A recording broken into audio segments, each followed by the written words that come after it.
आंखन खोल के में एक बार फिर आपका स्वागत है। और अब बात भारत के पड़ोसी देश पाकिस्तान की, जिस देश में 62 साल का एक सांसद बिना डर और शर्म के 14 साल की बच्ची से शादी कर लेता है, वहां 2 बालिगों को प्यार के इजहार की सजा दी गई है। दरअसल पाकिस्तान की लाहौर यूनिवर्सिटी में एक लड़की ने घुटनों के बल बैठ बॉयफ्रेंड को प्रपोज किया और दोनों ने एक दूसरे को गले लगाया। इसका वीडियो वायरल हो गया, लेकिन अब दोनों को बर्खास्त कर दिया गया है और यूनिवर्सिटी की ओर से कहा गया कि दोनों स्टूडेंट नियमों का उल्लंघन करते हुए पाए गए हैं। हालांकि इस वीडियो में दिख रहा है कि एक लड़की अपने घुटनों के बल बैठकर गुलाबों का एक गुलदस्ता लिए अपने प्यार का इजहार कर रही है। आसपास खड़े स्टूडेंट तालियां बजा रहे हैं और शोर मचा रहे हैं। लड़की का क्लासमेट गुलदस्ते को लेकर प्रस्ताव स्वीकार करता है और दोनों एक दूसरे को गले लगाते हैं, लेकिन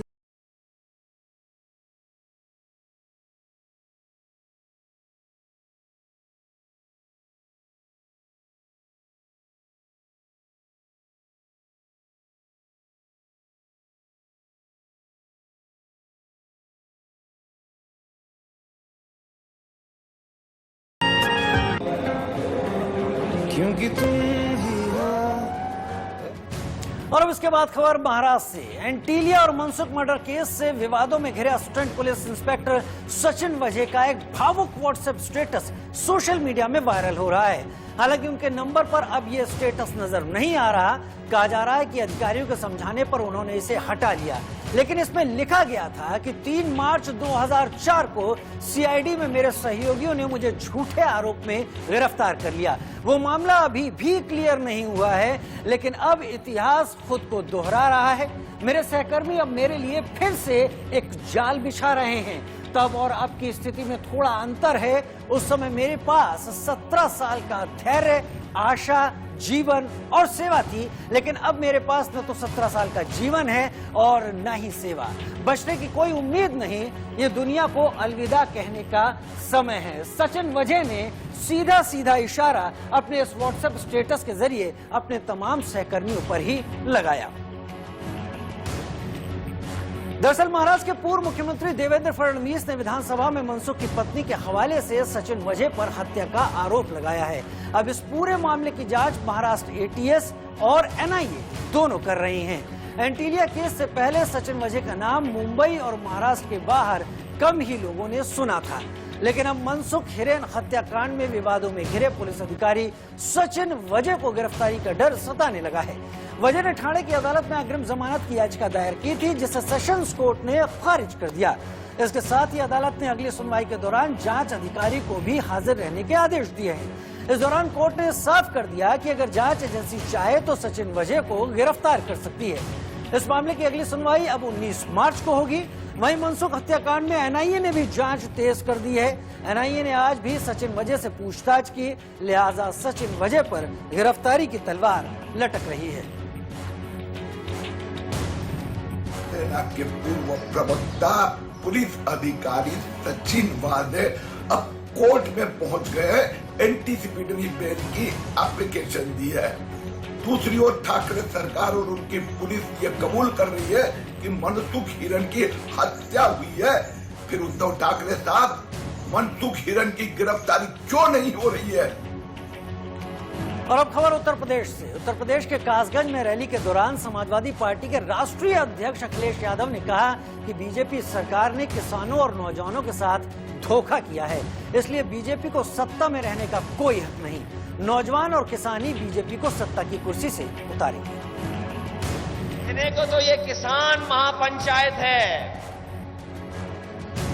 लग जो रहा है वो किसान महापंचायत, लेकिन किसानों के साथ हमारे नौजवान भी आए हैं। तो किसान पंचायत तो है ही है, लेकिन नौजवान पंचायत भी हमें दिखाई दे रही है। और जिस प्रदेश के किसान नौजवान एक हो जाएं,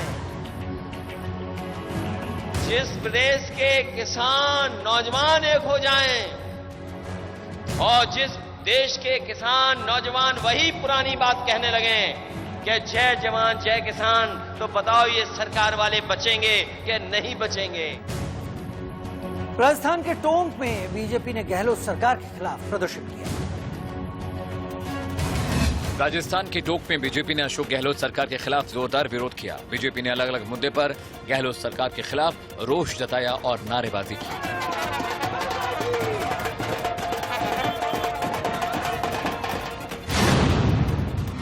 यूपी के लखनऊ में बीएसपी सुप्रीमो मायावती ने कोरोना का टीका लगवाया। साथ ही इस मौके पर उन्होंने केंद्र सरकार से गरीबों के लिए टीके की मुफ्त व्यवस्था करने की अपील भी की।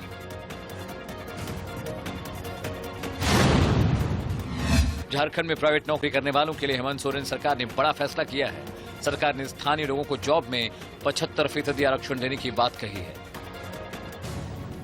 बंगाल के सियासी घमासान में अब किसान आंदोलन की भी एंट्री हो गई है। भारतीय किसान यूनियन के नेता राकेश टिकैत पश्चिम बंगाल पहुंचे और कोलकाता के भवानीपुरा में आयोजित किसान महापंचायत में कहा कि आप बीजेपी को वोट मत दीजिए, भले चाहे किसी और पार्टी को दे दीजिए। किसानों का मकसद बीजेपी को सबक सिखाना है। पूरी सरकार दिल्ली छोड़कर बंगाल में व्यस्त है, इसलिए किसान नेता भी यहां पर आए हुए हैं। हालांकि बीजेपी ने भी पलटवार किया और कहा कि राकेश टिकैत सियासत करने के लिए उतरे हैं, जिसका पश्चिम बंगाल में कोई असर नहीं होगा। किसी को और को देख लियो, वोट तो हमने देख ली थी, इसको हमारा इलाज कर दिया, या अपने वोट देगी अपने कंधे में बट्टेगी फिर। किसको वोट देने की क्या पता, किसी को दे लियो, वो तो यहाँ की जनता अपने आप समझे। शायद जी हो और कोई हो, सारे टीम को ले जाए तो बंगाल में कोई फर्क पड़ने वाला नहीं है। बंगाल के किसानों का अभी किसान सम्मान निधि क्यों नहीं मिली, ये प्रश्न लोग उनको पूछें। इसकी आवाज क्यों नहीं उठी? बंगाल का किसान का नेता वो नहीं है क्या? आज ममता बनर्जी को बचाने के लिए जा रहे हैं, जिन्होंने किसानों के साथ हमेशा गद्दारी की है। आलू का कीमत दाम नहीं मिलता वहाँ, जूट का दाम नहीं मिलता है, धान का दाम MSP नहीं मिलता है, 1200 रुपये बेचना पड़ता है 1850 के बजाय। और आज जो वहाँ की किसान 73 लाख किसान बचे हुए हैं इस फायदा से, किसान सम्मान निधि से, उसका कौन भरपाई करेगा? लोग उसके आंदोलन। और आखिर राकेश टिकैत ने क्या कुछ कहा है वो आपको सुनाते हैं।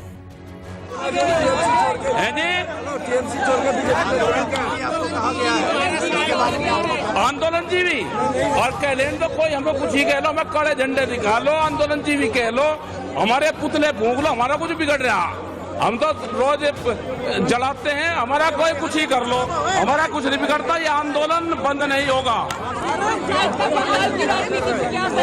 बंगाल की राजनीति में पड़ेगा। जो नौजवान है ये साथ में है और ये बीजेपी को हराने का काम करेगा, हराने का काम कर। अरे उसका भी चोट मार दी, अकेली महिला थी, लड़ाई लड़ रही थी, चोट मार दी उसका भी। हमें ना हमें कोई खतरा नहीं। और महात्मा गांधी शांति के पुजारी थे, गोली के शिकार हुए। ये लड़ाई लड़ी जाएगी, युग के भरोसा लड़ी जाएगी। युवाओं से ये है कि अपने खेत की मिट्टी को अपने शरीर से टच करो तो आपकी जमीन नहीं बचेगी, नहीं तो जमीन नहीं बचनी। ये सारी जमीन नहीं जाएगी। अपने फसलों का भाव मांगो, जो भी आपसे वोट मांगना है उसे कहो कि एक मुट्ठी चावल नहीं, मेरे फसल की कीमत क्यों नहीं मिली, कब मिलेगी, उस पर कानून बनाओ। 5 लाख से ज्यादा आदमी दिल्ली के चारों तरफ बैठा हुआ है, कानून बनेगा दिल्ली में। ममता बनर्जी पर नंदीग्राम में हमले को लेकर स्पेशल ऑब्जर्वर की टीम ने शाम को चुनाव आयोग को अपनी रिपोर्ट सौंप दी। स्पेशल ऑब्जर्वर विवेक दुबे और अजय नायक ने रिपोर्ट दाखिल करके बताया कि मुख्यमंत्री ममता बनर्जी नंदीग्राम में एक दुर्घटना के चलते घायल हुई हैं। स्पेशल ऑब्जर्वर ने कहा कि नंदीग्राम में ममता बनर्जी के काफिले पर हमले का कोई सबूत नहीं मिला है। साथ ही उन्होंने ये भी कहा कि उस समय मुख्यमंत्री के साथ पर्याप्त सुरक्षा थी और वो उनसे घिरी हुई थी। हालांकि चुनाव आयोग को मुख्यमंत्री ममता बनर्जी पर 10 मार्च को नंदीग्राम में हुए कथित हमले को लेकर बंगाल सरकार की रिपोर्ट मिल गई थी। वहीं आयोग ने इसे अधूरी रिपोर्ट करार देते हुए मुख्य सचिव अलापन बंदोपाध्याय से और डिटेल में रिपोर्ट देने को कहा था। तरीका लोग अपनाते हैं। ममता बनर्जी की स्थिति ऐसी है कि पार्टी टूट रही है। उनके जो पुराने सिपाही पार्टी खड़ा करने में इनका बड़ा योगदान रहा, ऐसे लोग पार्टी छोड़कर भाग रहे हैं। अब उनके लिए स्टार प्रचारक भी नहीं है पार्टी को लड़ाई में सामने से लीड करने वाले।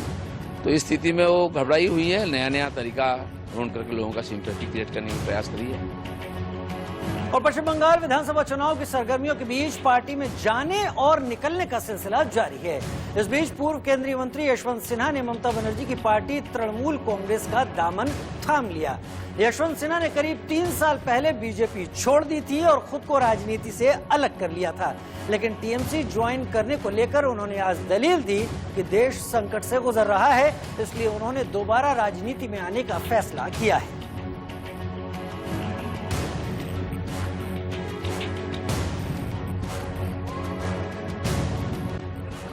आज इस देश का किसान उद्वेलित है।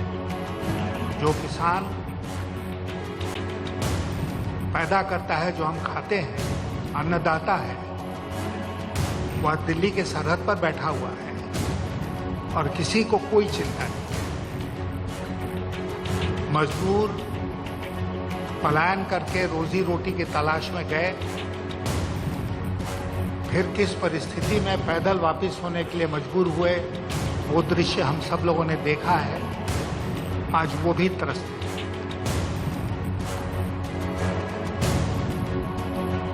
शिक्षा, स्वास्थ्य, ये सब आज दुर्दिन से गुजर रहे हैं और सरकार को कोई चिंता नहीं है। ऐसा लगता है कि सरकार का आज के दिन और खास करके जो रूलिंग पार्टी है उसका एक ही मकसद है, वो मकसद है किसी तरह चुनाव जीतो। जहां कहीं चुनाव हो, जिस स्तर पर चुनाव हो, उस चुनाव को जीतना जरूरी है। अटल जी के समय की पार्टी और आज की पार्टी में आसमान जमीन का अंतर है। अटल जी कंसेंसस में विश्वास करते हैं। आज की सरकार क्रश करने में विश्वास करती है। अटल जी लोगों को कोऑप्ट करते थे। आज की सरकार लोगों को कॉन्कर करना चाहती है, उनको ऊपर जीत हासिल करना चाहती है और ये कभी उनकी इच्छा नहीं रही कि इनको दबा दो, इनको बर्बाद कर दो और वो जो स्पेस खाली होता है उसको स्वयं के लिए ले लो। आज की जो भारतीय जनता पार्टी है उसके साथ कौन है खड़ा? अकाली दल छोड़ चुका, शिवसेना छोड़ चुकी, बाकी जितने नाम हमने लिए कोई भी आज साथ नहीं है और इसलिए नहीं है क्योंकि उनके साथ वो रहने के काबिल ही नहीं। और अब खबर आ रही है, बड़ी खबर दिल्ली से, जहां पर किसानों का आंदोलन जो दिल्ली के तमाम बॉर्डर पर चल रहा था, वहां पर किसानों ने पक्के निर्माण करने शुरू कर दिए। पुलिस ने अब इसको रोक दिया है। सिंगू बॉर्डर पर पुलिस ने इस पक्के निर्माण की कोशिशों को रोका है। धरना स्थल पर किसान पक्के मकान बनाना शुरू कर चुके थे। एनएचएआई और नगर पालिका से ने शिकायत की थी। पुलिस ने इस सिलसिले में 2 एफआईआर भी दर्ज की हैं। तस्वीरें आप देखिए टीवी स्क्रीन पर। बाकायदा ईंट सीमेंट गारे के साथ सड़क जहां पर प्रदर्शन चल रहा था, वहां पर पक्के मकान बनाए जाने सड़क के ऊपर शुरू कर दिए गए थे और अब national highway authority of India और नगर पालिका की शिकायत के बाद पुलिस वहां पहुंची है, एफआईआर दर्ज हुई है और इस पक्के निर्माण को रोका गया है। और उत्तर प्रदेश के माफिया मुख्तार अंसारी इन दिनों उत्तर प्रदेश और पंजाब की सरकारों के बीच हॉट टॉक का सबब बने हुए हैं। मुख्तार अंसारी को लेकर दोनों राज्य सरकारों की लड़ाई सुप्रीम कोर्ट तक पहुंच गई है। कोर्ट में दोनों सरकारों की ओर से नामचीन वकील पैरवी कर रहे हैं। उत्तर प्रदेश को मुख्तार अंसारी चाहिए, लेकिन पंजाब मुख्तार अंसारी को देने को तैयार नहीं है। दरअसल उत्तर प्रदेश सरकार ने पंजाब सरकार पर खुलेआम मुख्तार अंसारी को बचाने का आरोप लगाया है। इस बीच पंजाब के जेल मंत्री सुखजिंदर सिंह रंधावा का लखनऊ में गुपचुप दौरा भी विवादों में आ गया। दावा किया जा रहा है कि वो लखनऊ में आकर मुख्तार अंसारी के परिवार से मिले। इसको लेकर बीजेपी और कांग्रेस आपस में भिड़ गए हैं। जेल मंत्री यहाँ हैं, मुख्तार अंसारी वहाँ, कांग्रेस उन्हें आने नहीं दे रही उत्तर प्रदेश अपने मुकदमों में, वहाँ बचा रही कांग्रेस की सरकार। और ये प्रियंका वाड्रा से लेकर राहुल गांधी, सोनिया गांधी सबकी सह है। और मुझे लगता है कि जेल मंत्री जो मुख्तार अंसारी को वहाँ सुविधाएं वहाँ की जेल में दी जा रही है और जो उनसे वहाँ सुविधा बाहुबल की ली जा रही है, उसके अलावा मुझे लगता है उनके पार्टनर और उनके परिवार से जेल मंत्री कुछ पैसा लेने आए हैं और ये गुपचुप बिना प्रोटोकॉल के उत्तर प्रदेश सरकार को सूचित किए हुए इस तरह से मुझे लगता है कि जो रंगदारी मुख्तार वसूलते होंगे या कांग्रेस की सरकार मुख्तार से कोई रंगदारी वसूलना चाहती है। जेल मंत्री का यह दौरा गुपचुप उनके पार्टनर से, उनके परिवार से मिलने में शंका पैदा करता है कि वो यहाँ से कुछ चुपचाप मुख्तार को जो सुविधाएं कांग्रेस दे रही है उसके बदले एवज में कुछ पैसा लेने आए, जिस वजह से ये दौरा गुप्त रखा गया। मुख्तार अंसारी का मामला सुप्रीम कोर्ट में चल रहा है, लेकिन भारतीय जनता पार्टी का जो दोहरा चरित्र है वो सामने आ गया है।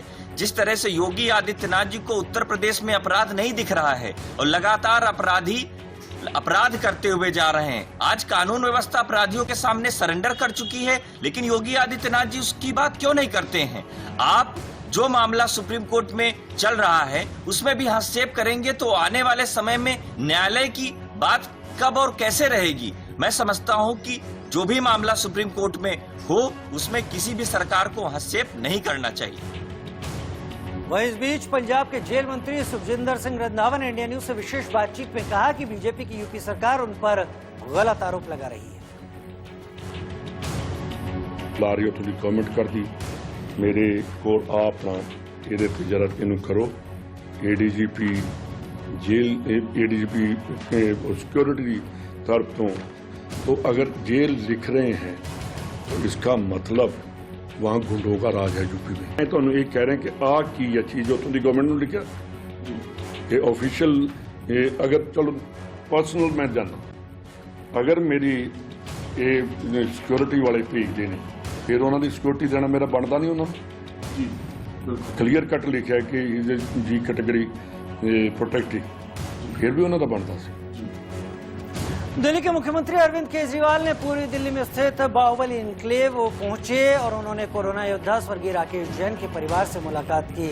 यहां उन्होंने राकेश जैन के परिवार को 1 करोड़ रुपए की सहायता राशि का चेक भी सौंपा। इस दौरान अरविंद केजरीवाल ने कहा कि राकेश जैन हिंदूराव अस्पताल में लैब टेक्नीशियन थे, आखिरी दम तक लोगों की सेवा करते रहे। सीएम ने कहा कि दिल्ली सरकार उनके बेटे को नौकरी भी देगी। जाबाज लोगों के लिए जो लोगों की सेवा कर रहे हैं अपनी जान की परवाह किए बिना, दिल्ली सरकार उनकी मदद करने के लिए मरणोपरांत उनके परिवार की मदद करने के लिए उनको 1 करोड़ रुपए की राशि देती है। तो इनके परिवार से अभी मिलके हमने वो चेक दिए हैं। किसी की भी ज़िंदगी की कीमत तो नहीं लगाई जा सकती, लेकिन मैं समझता हूँ कि इस राशि से उनके परिवार को मदद मिलेगी और उनका बड़ा बेटा जो है उसने ग्रेजुएशन कर ली है और वो नौकरी ढूंढ रहे हैं, तो हम दिल्ली सरकार में उनको नौकरी भी देंगे। और आँख कान खोल के आज की पेशकश में फिलहाल इतना ही। वक्त छोटे से ब्रेक का। ब्रेक के बाद भी इंडिया न्यूज में खबरों का सिलसिला लगातार जारी है।